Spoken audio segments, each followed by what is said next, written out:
people. Oh, no problem. Since there's a lot of I see new faces here, I believe I can give a bit of my life story and what led me to being up here tonight. So I was born and raised in Portland, Oregon,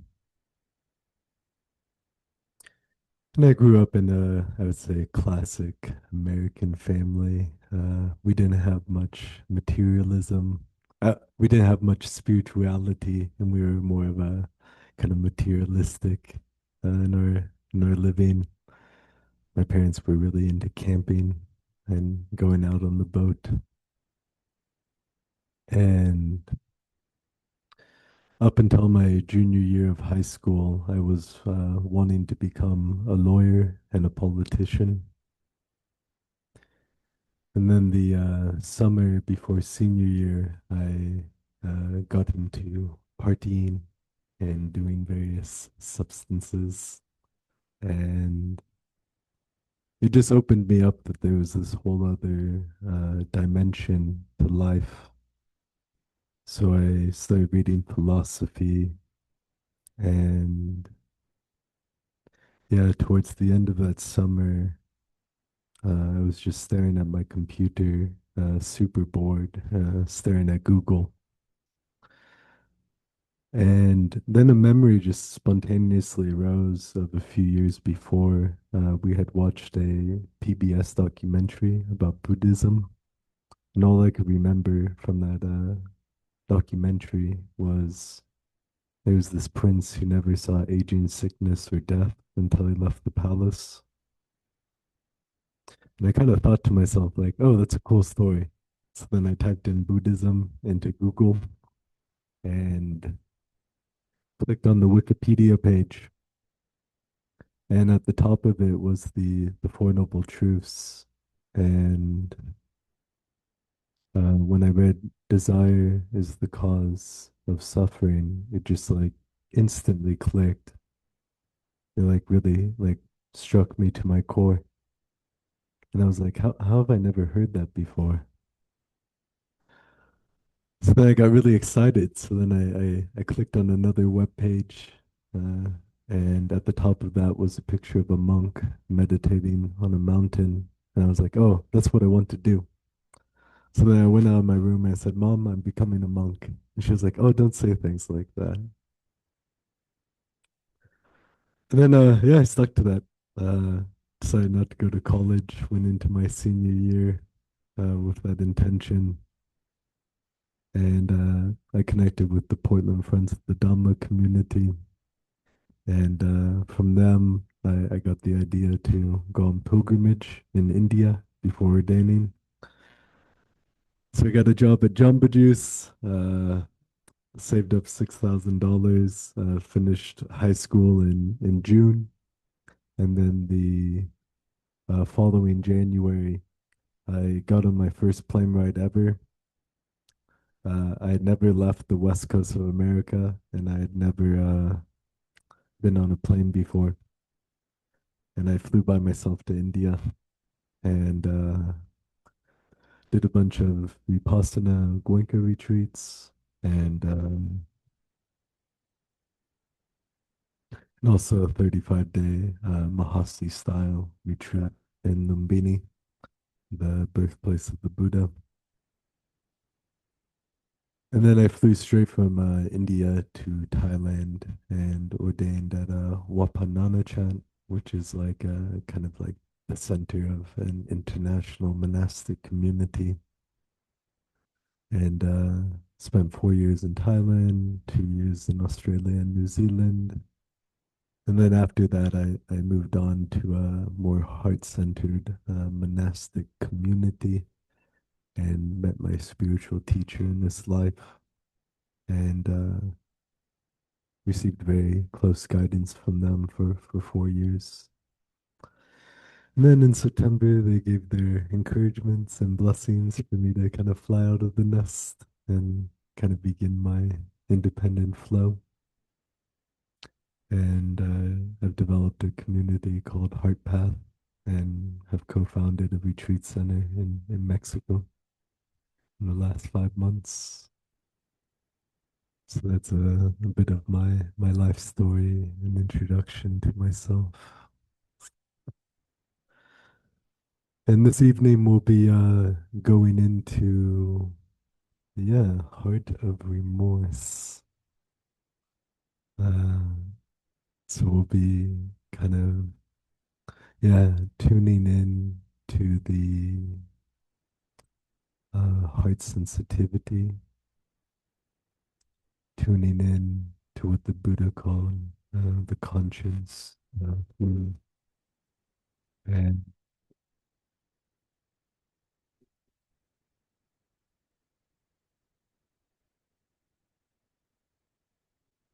yeah, and exploring the potential of when we open up and connect deeper into these aspects of our being, how can support the spiritual development, energetic purification of our beings, supporting and opening our being, awakening our being.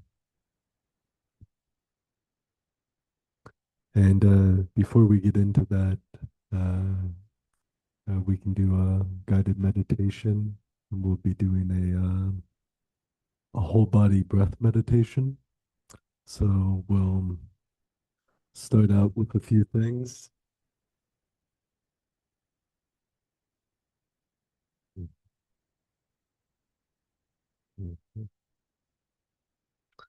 So we'll start out with a few. Yeah, I just want to see if I can get this guy to behave.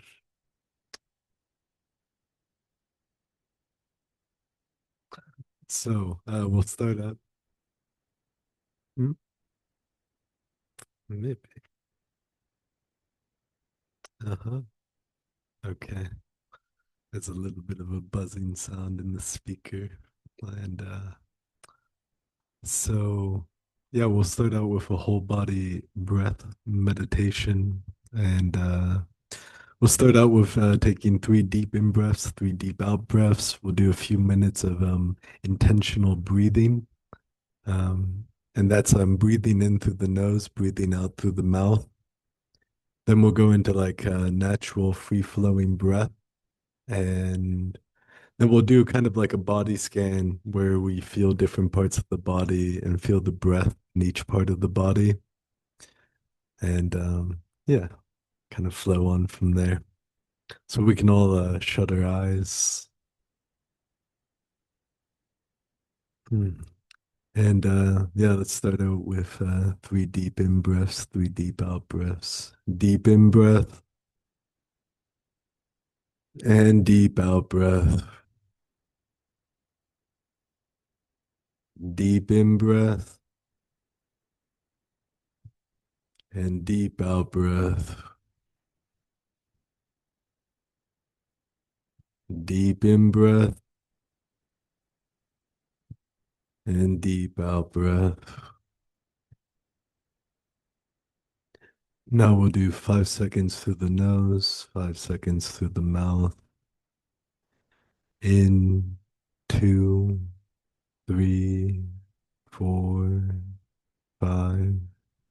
Out, 2, 3, 4, 5.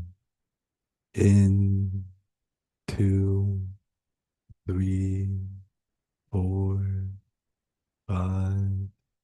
Out, 2, 3, 4, 5. In, 2, 3, 4, 5. Out, 2, 3, 4, 5. In, 2, 3, 4, 5. Out, 2, 3, 4, 5. continue in this rhythm for one more minute.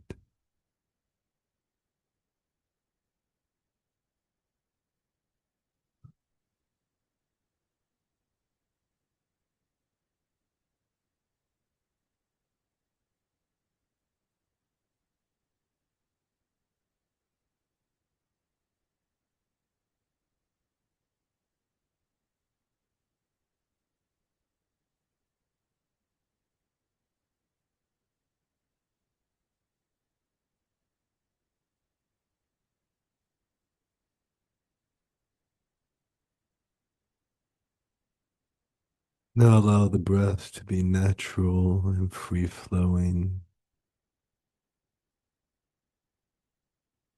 and feel the freshness of the air with the in breath. Feel the calmness of the air with the out breath.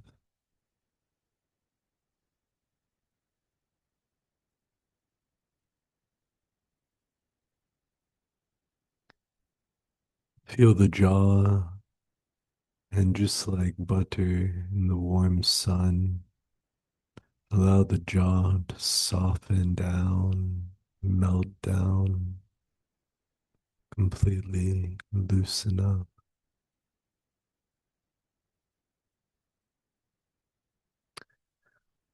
We tend to hold so much tension in the face, lots of residues from our interactions throughout the day.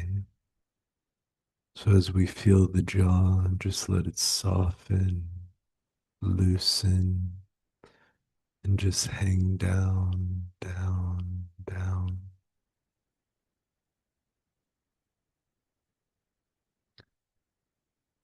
Feel the cheeks of the face and have them join in this softening, loosening, the muscles hanging off of the bones.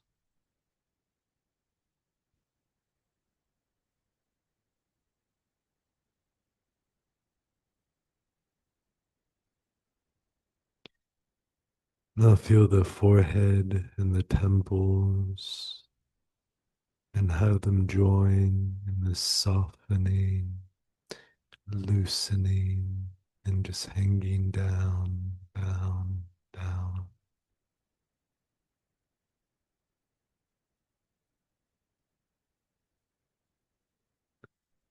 And again, feel the freshness of the air with the in-breath. Feel the calmness of the air with the out-breath.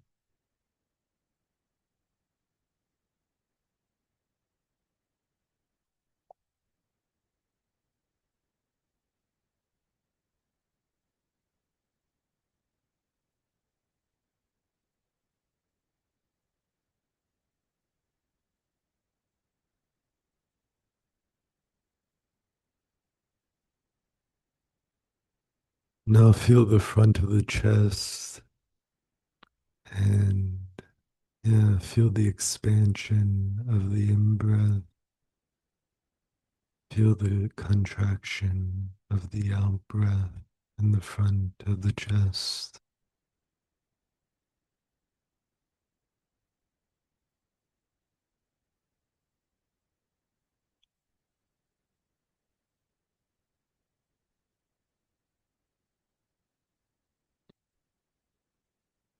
Now feel the sides of the chest, the armpits, the rib cage on the side, and feel that expansion and contraction, the sides of the body, breathing in and breathing out.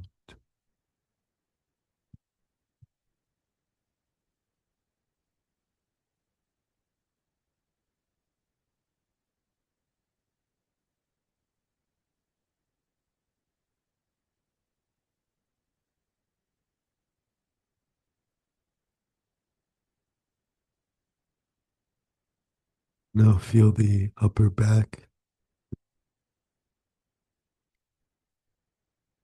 and ease open all the nerves in the upper back, and allow the upper back to breathe in and breathe out.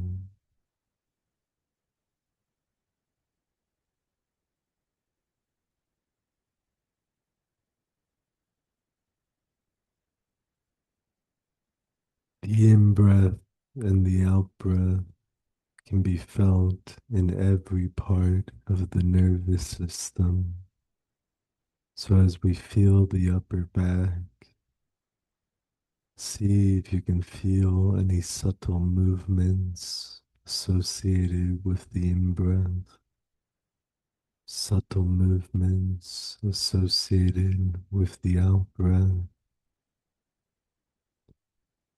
And as we breathe in and breathe out, just ease open all the nerves in the upper back.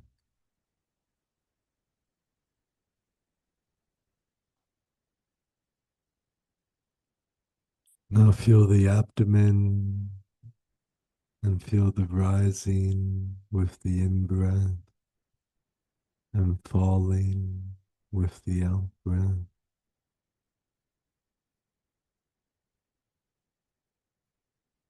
Now ease open all the nerves in the abdomen as we feel it. Breathe in and breathe out.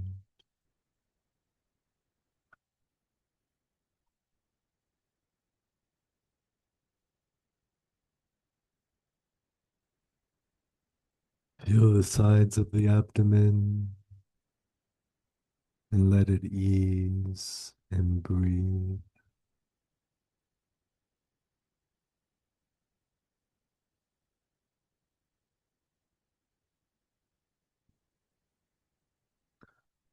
Feel the lower back and ease open all the nerves in the lower back.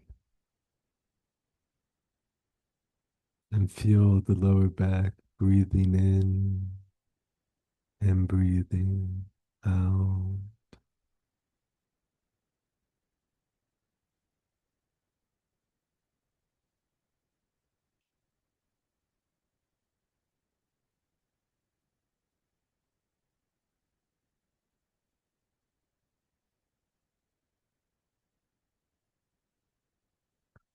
Now feel both the shoulders and let it ease and breathe.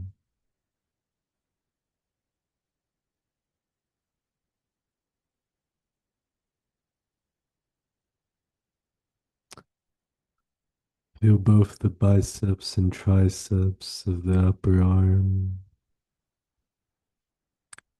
and let it ease and breathe.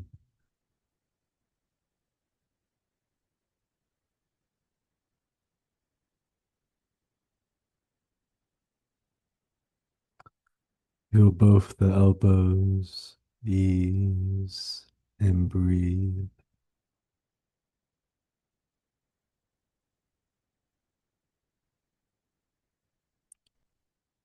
Feel both the forearms easing and breathing.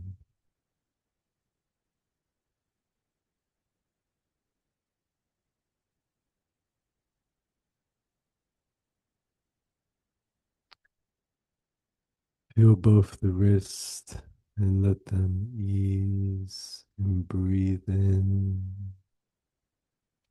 and breathe out.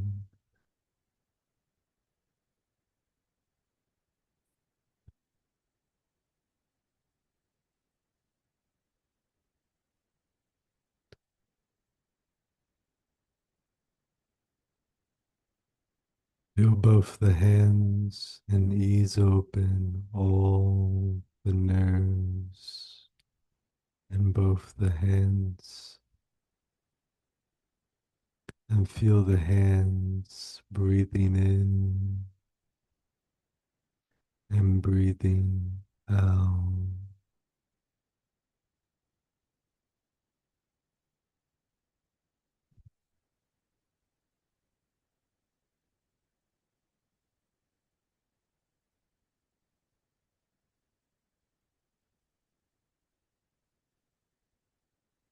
For some people, it can feel like the hands, like the pores of the hands, are breathing in and breathing out. For some people, you can feel like through the nervous system, electrical flows with the in breath and out breath. For some people, it can be like a tingling sense of aliveness, vibrancy.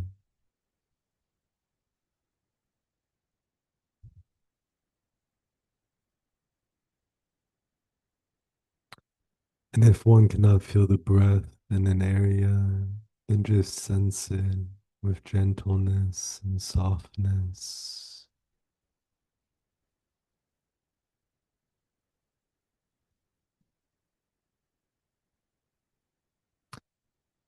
Now feel both the hips and ease open all the nerves in the hips.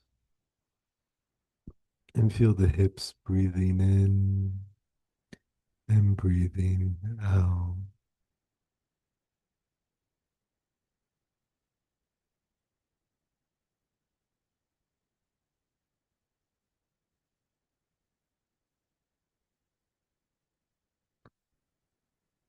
Feel the thighs and let them ease and breathe.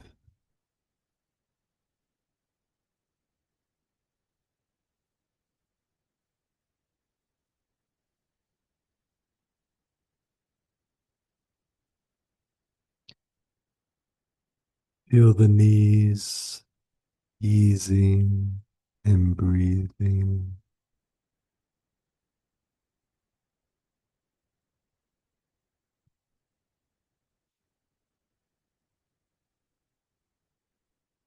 Feel the calves ease and breathe.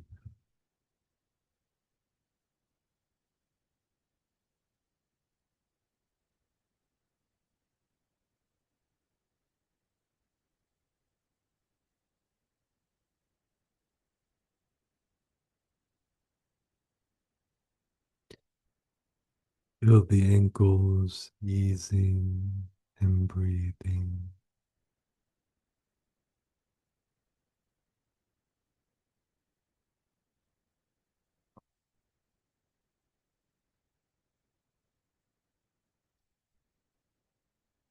Feel the feet and ease open all the nerves in the feet. And feel the feet breathing in and breathing out.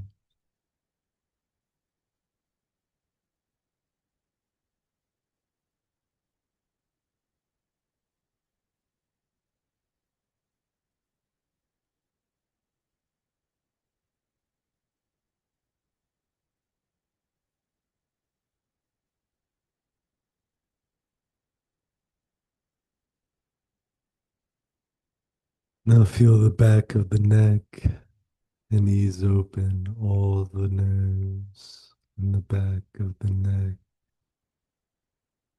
and feel it breathe in and breathe out.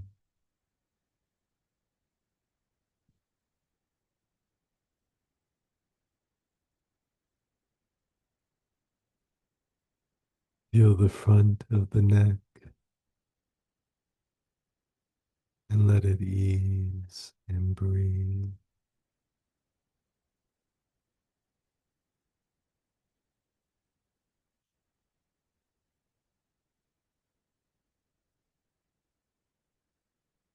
Feel the whole of one's face and feel the whole face breathing in and breathing out.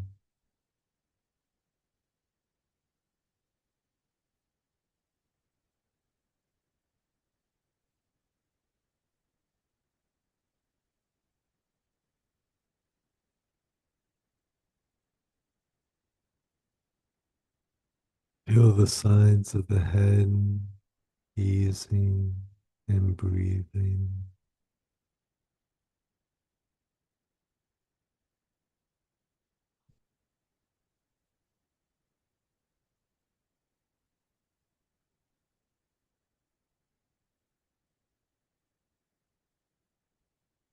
Feel the back of the head ease and breathe.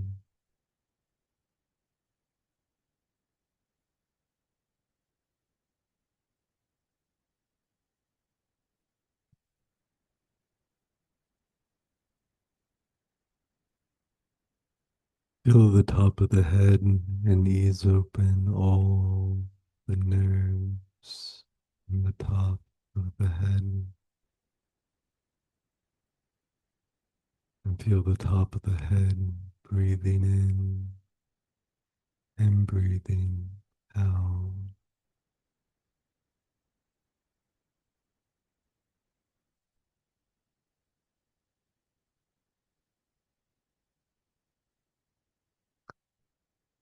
Now, from the top of the head to the soles of the feet, from the palms of the hands to the core of the body, the front, the back, the sides, 360 degrees. Feel the whole body breathing in. Feel the whole body breathing out. There's so much aliveness with every in breath. There is so much aliveness with every out breath. See how much one can expand one's awareness to include all the subtle movements with every in breath, all the subtle things going on with every out breath. As we feel the whole body breathing in, feel the whole body breathing out.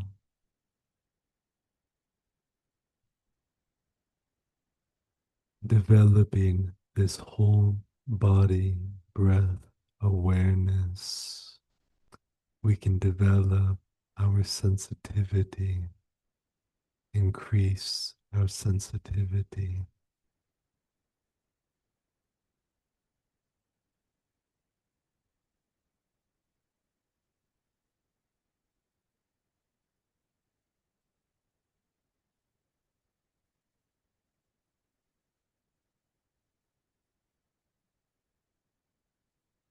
See how much one can sink into the whole body breath. See how much one can surrender down into this whole body breath. Allow one's being to gather and ground inwards.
The more we include in our awareness of the whole body breathing, the more it helps to gather and ground the mind energies, feeling every part of the body breathing in, feeling every part of the body breathing out. It gives very little room for thinking, proliferation, imagination.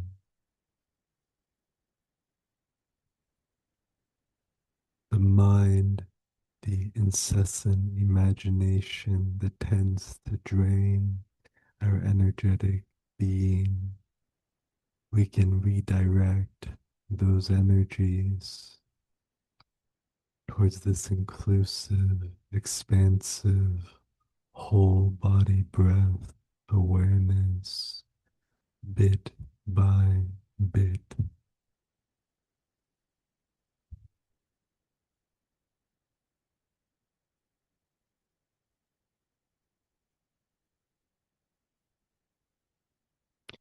And as we gather and ground and return the mind energies back into the core of our being,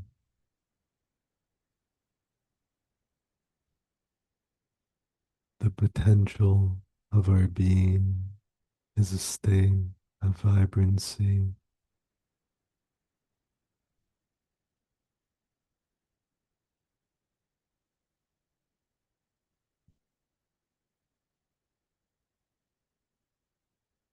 within all of our beings. There's a vibrant aliveness wishing to resonate and radiate forth.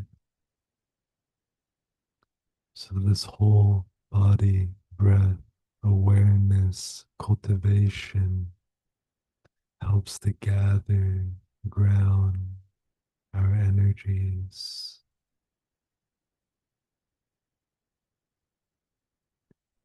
feeling from the top of the head to the soles of the feet, from the palms of the hands to the core of the body, the front, the back, the sides, 360 degrees,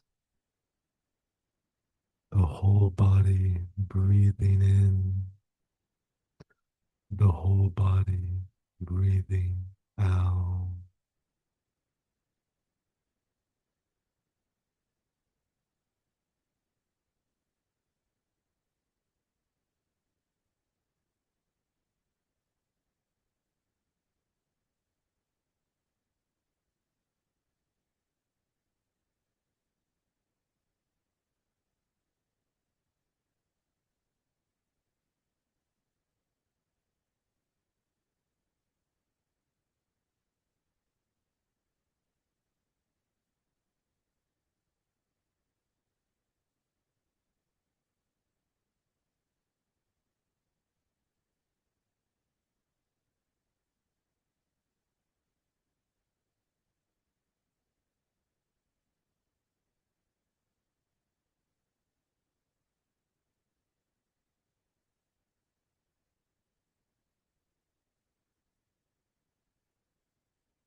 And as we reach the end of this meditation,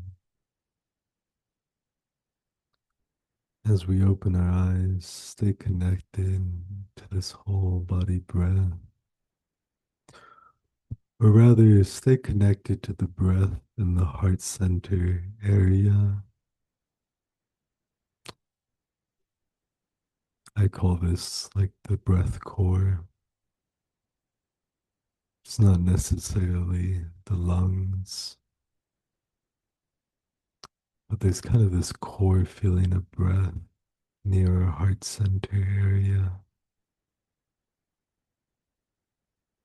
So, as we open our eyes, I invite everyone to stay centered, connected, rooted in the breath, awareness, breath, sensitivity,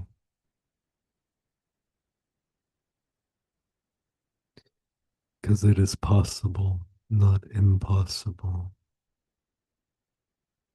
to remain centered in breath, awareness with our eyes open, and even while moving.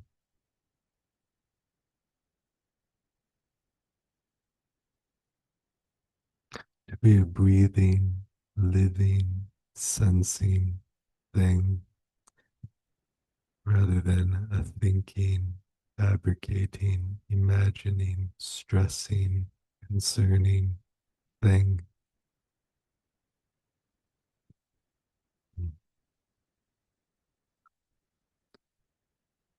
And this breath sensitivity is very close to the heart sensitivity. And this breath sensitivity, heart sensitivity, is the basis for this talk on heart of remorse, conscience this evening.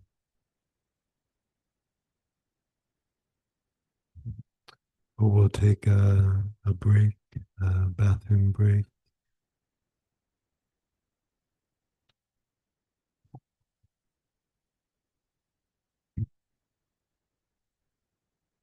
Thank you, Venerable Tejassi. That was wonderful.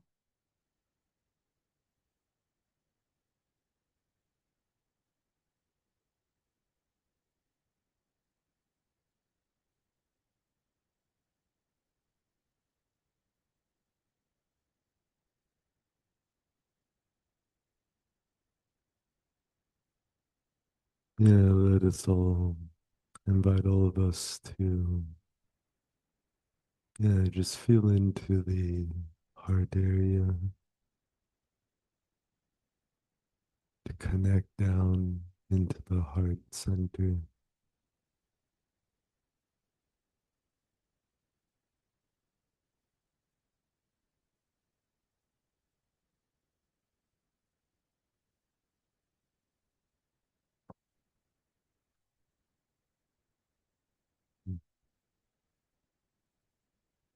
Yeah, and it's just at the core of our being a very, yeah, primordial sensitivity.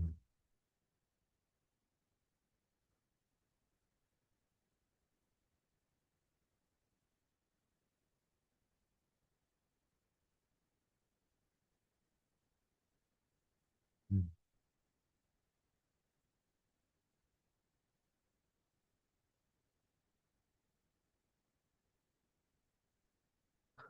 And from this heart sensitivity at the core of our being, the conscience, Hiri and Pali, is kind of like one aspect of this sensor. And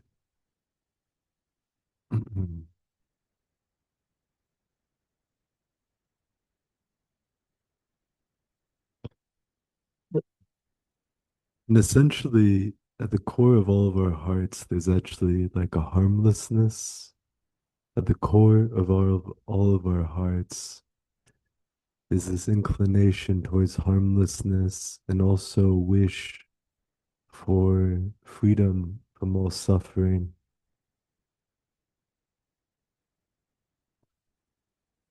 So any action, either internally or externally, either like from the mind, from speech, from the body, anything that like negatively impacts ourself or others, that causes irritation, agitation, harm.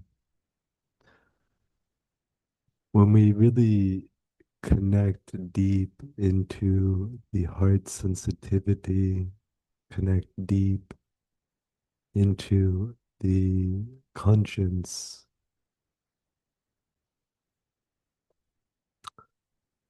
when we like open our eyes, open our heart to the truth, the reality of the harm or affliction that has been caused either to ourselves or to others or to both.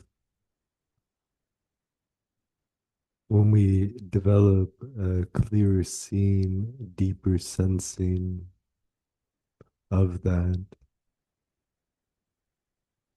there's like a natural sensitive, responsive nature at our core that feels this sense of sorriness towards it.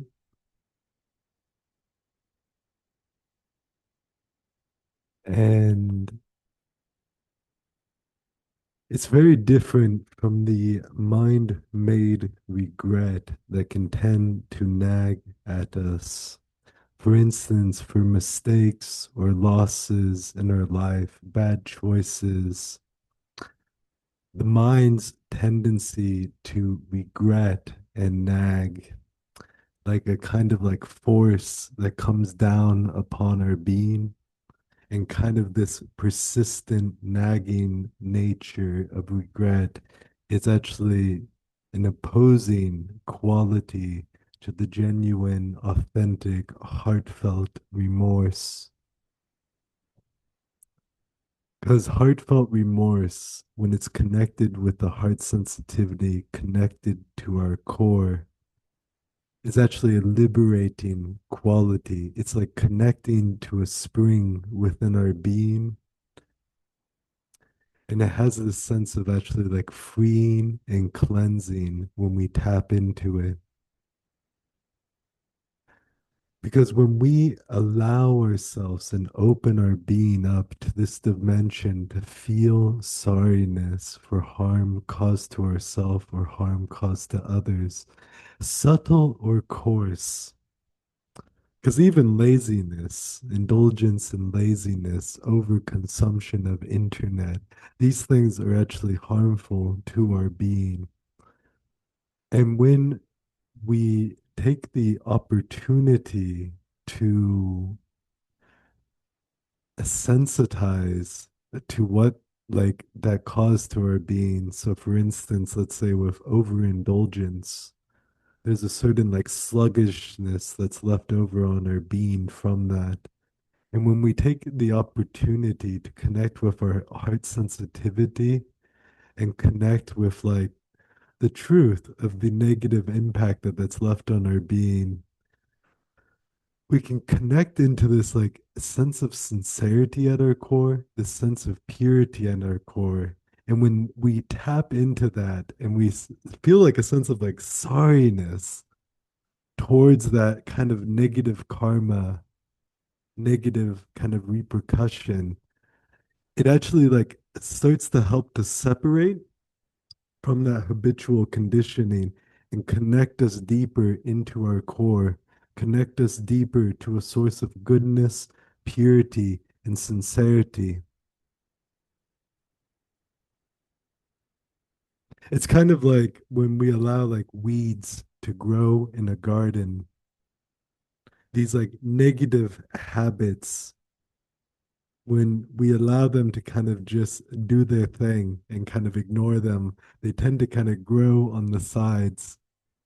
And then it leads to a sense of like tiredness, a sense of feeling drained all the time, because there's kind of these things on our sides that are like parasites that are kind of like draining our being, and kind of a sense of burden, like we're kind of carrying something. And even if on a superficial level of our being or consciousness, we are kind of feel like it's no big deal, there's actually this there is a deeper dimension of our being that is ever present throughout our life. And actually in near death experiences, people, which I feel is a very nice image for this, is so in a near death experience, essentially someone kind of like enters into like an ethereal body and kind of can see their body over themselves in a very kind of light, buoyant state, vibrant state. And some of the kind of journeys that people go on is what they call a life review. And in this kind of sensitive, vibrant, kind of ethereal body state, their whole life passes, like everything that's happened in their life, they're like exposed to it, but in this kind of ethereal body.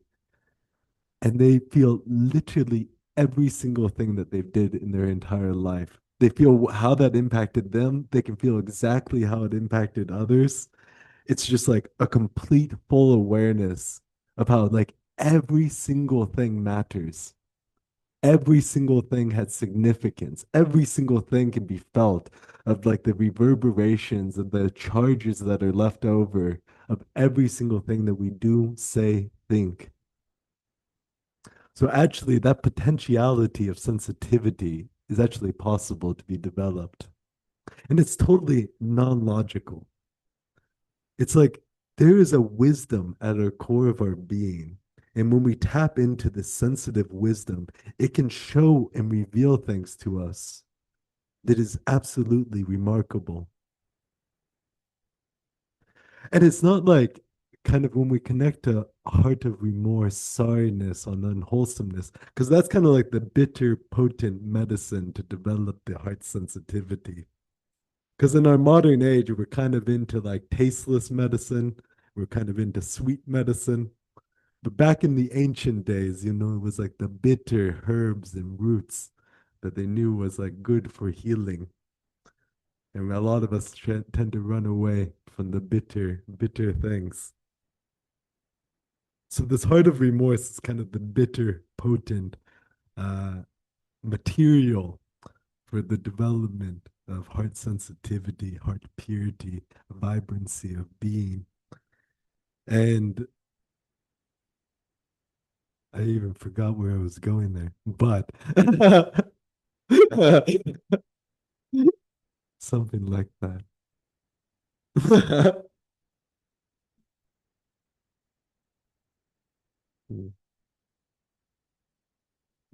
It's probably a way to connect everything I just said.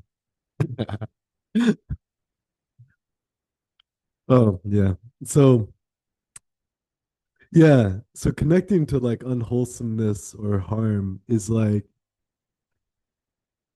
how is that actually enlivening for our being, like because we're not looking to have this identity to create an identity of like, oh, I'm so bad or something like that.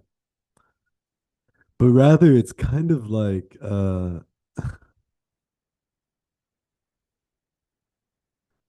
there's something kind of strengthening when we actually like can bring these objects to our core. Like for me, heart of remorse practice is almost like exercise. It's like going to the gym, feeling the burn on the muscles. So actually connecting to sorriness, connecting to remorse. It's just you feel an ache, you feel a burn in your heart area. But it's kind of like, when you get good at it, when you get skilled at it, it's just like kind of like working out your heart muscle. And the thing is, you can feel much more vibrant afterwards. There's like an increase of aliveness when one does it properly, appropriately. Because there's like kind of, it's like not personal. It's like a very impersonal thing. It's like there's just like this condition, and there's just the way that the sensitivity responds to that. So, for instance, with laziness, with anger, fear, the times when we have really like given in to those dynamics in our life and followed them, there's something deep in our core that kind of wants that to be acknowledged. Because there's a certain betrayal to our heart, a certain betrayal to the core of our being, the times when we have followed fear, anger, confusion, indulgence, stuff like that. Subtle, of course. So, heart of remorse is like a practice of kind of straightening, realigning with our heart, realigning with the core of our being. It's kind of like when you have a piece of metal and one part's kind of crooked. It's kind of like just kind of re-straightening that out.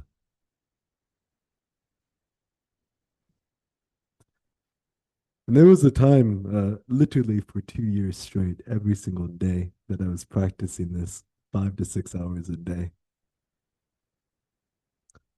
Also, kind of energetic sensitization to kind of the characteristic of suffering, as the Buddha calls it. So remorse is one aspect of that practice. There's also other things like what the Buddha called nibbida, which is like repulsion. Um, and that's kind of a longer story about purification process. And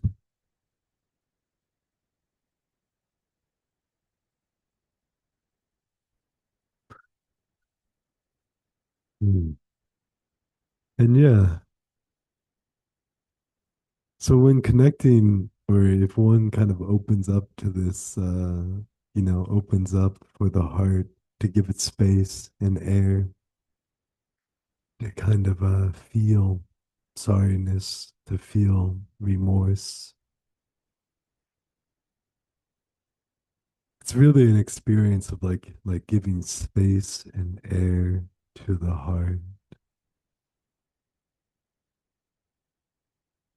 When we give the heart space and air to just sense and resonate,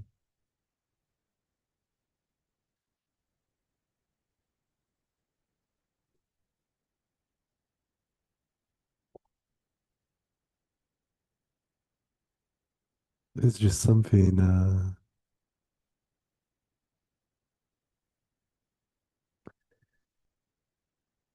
we connect to gradually over time when one does it patiently, gradually, gently, very gently.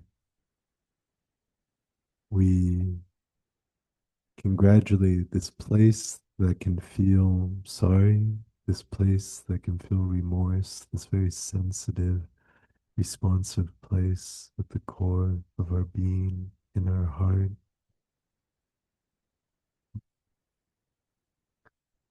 As we intimate with sorriness, intimate with heartfelt remorse, it can really lead us to rooting deeper and deeper into like an unmistakable goodness within our being, like an unmistakable purity,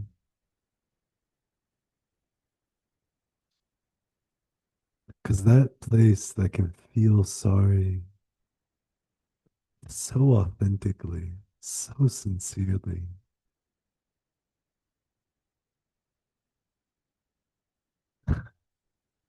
it's utterly uh, precious. And of course, there's a balance in this process of we also have to develop other wholesome qualities so that uh, connecting to sorriness, connecting to remorse for purification. Uh, yeah, we also have to develop the other side of gratitude and appreciation. And that's also opening our eyes, opening our heart to the goodnesses of our life, to the wholesomenesses of our life, and to really be able to feel touched by those things as well. And like so often our the goodnesses of our life tend to pass us by. It's kind of like, oh, thank you, but it's kind of passing us by in a superficial state of being. But when we really open our eyes, open our heart to help, support, and allow that to touch us at the core, oh, it can be so nourishing, like water to one who is thirsty in the desert.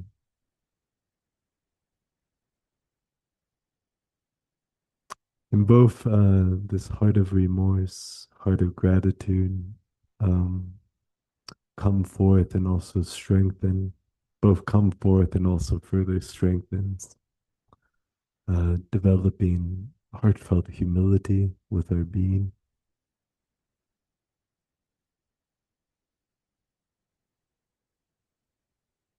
And as we feel gratitude, feel sorriness, this remarkable, profound process of humbling can unfold within our being. And humbling down is called the super good stuff.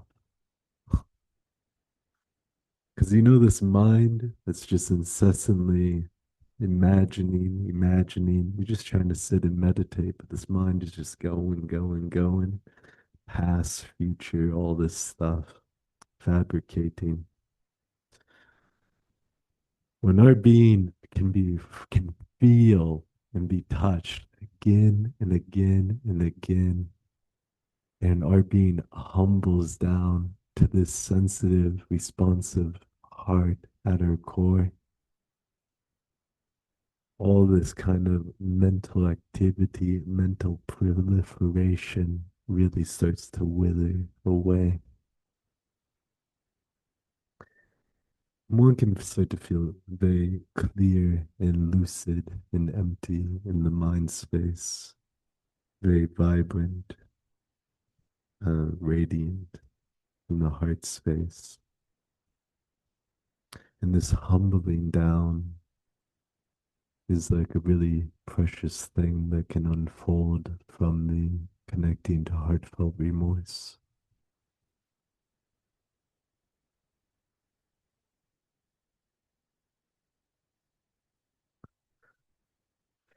And yeah, certain metaphors from the suttas, like the Buddha gave some metaphors of, like, for instance, like a dirty cloth that one is washing. And he gave this metaphor, Majjhima 6, I believe. I used to be a Majjhima Nikaya encyclopedia, but that was 5, 6 years ago. But I believe in Majjhima 6, the simile of the cloth. Uh, the Buddha talks about kind of cleaning a cloth, and then he kind of labels, like, or kind of gives, that's going to be wrong, but like 14 upakilesas, as they call it, or, and it's a bunch of kind of like jealousy, insatiable greed, stuff like that. Lists off various defilements. And in that sutta, I really loved that sutta because at the end of it, there's a poem where the Buddha responds to a Brahmin, and the Brahmin's like, "Well, can't you just like cleanse your being by like going in the Ganges River?" And then the Buddha kind of says, like, one who is practicing the kind of noble eightfold path, it's like every well is your Ganges.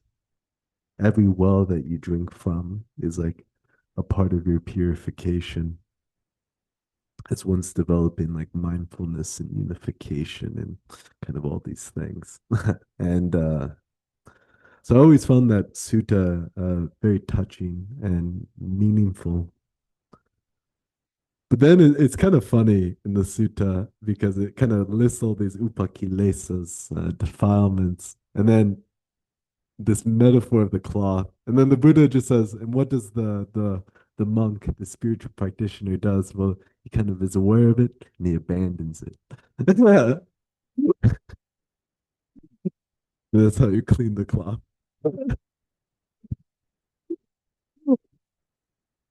And then the next part of that sutta is, uh, then they touch on, like, faith in the Buddha, faith in the Dhamma, faith in the Sangha, and that brings joy to the heart, and that leads to the unification from that joy. And then also they start to feel cleansed. So when they reflect upon that, they feel cleansed, that their being feels cleansed, joy arises and also results in unification. But then it's like, how do you actually do that abandoning part? Like, how do you actually feel like your being is like a cloth that is being scrubbed and washed clean? And I always really resonated with the imagery of the suttas. And I didn't really have a conflict because I didn't really even kind of, I don't know, wasn't smart enough to see the dissonance of my life in the suttas at that time. But when I had met my spiritual teacher and they started to emphasize, like, this heart of humility, heart of remorse, heart of gratitude, which I admit and acknowledge is not very prominent in the classical suttas of the Buddha. When I started tapping into like heartfelt humility, heartfelt remorse, it like opened me up to this dimension of practice where I started to really experience this like energetic cleansing. And I started to like realize when we develop clear seeing and deep sensing and we bring those together so that it touches our core and brings out these responses from our being, such as like sorriness and remorse or humbling or gratitude. But particularly with the remorse practice, it's kind of like these defilements or kind of negativities of our being. When we develop clearer and clearer seeing, deeper and deeper sensing of them, and we that touches us at our core, what starts to occur is like somehow we start to like separate from it. Like we kind of like switch teams. So like the jealous mind, the angry mind, the fearful mind, usually we kind of get caught up in that. But then when we start to connect that to our heart sensitivity, and then it's like, oh, whoa, fear is like so constricting me. And whatever the fear believes, whatever it thinks it's important, it's like as we start to connect these mental states with our heart, it's like the heart actually just wants to be freed from all of this stuff. The heart just wants to expand, elevate. The heart, every heart has actually a buoyancy to its nature. And the mental states are actually kind of like these things that kind of keep it down, kind of keep it constricted. So as we start to connect these mental states with our heart, which is kind of like chitta nupassana, like the third foundation of mindfulness. As we start to do that, it's like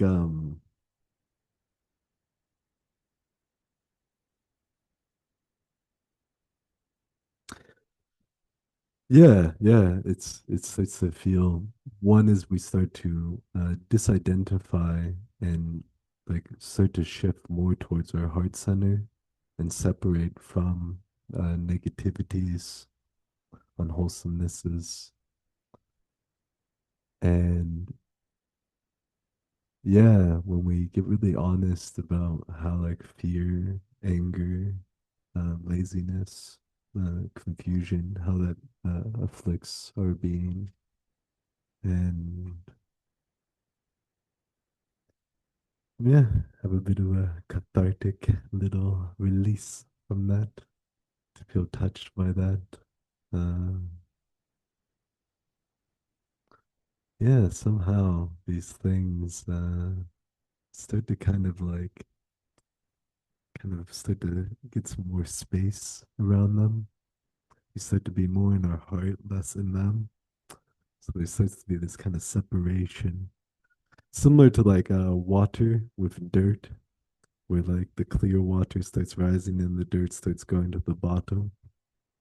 In this like process of the development of clear seeing and deep sensing and like heartfelt remorse is like a process that can really help to potently lead to the sense of separation of purity and kind of a negativity.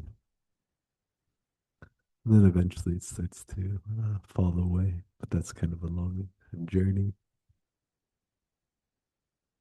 And there's many factors, of course, to the purification process in order to fully actualize the vibrant, radiant potential of our heart. Like partially the development of samadhi, gatheredness, unification. But yeah, those are some words. Uh, so yeah, we can open up the space for any reflections or questions that are arising for people.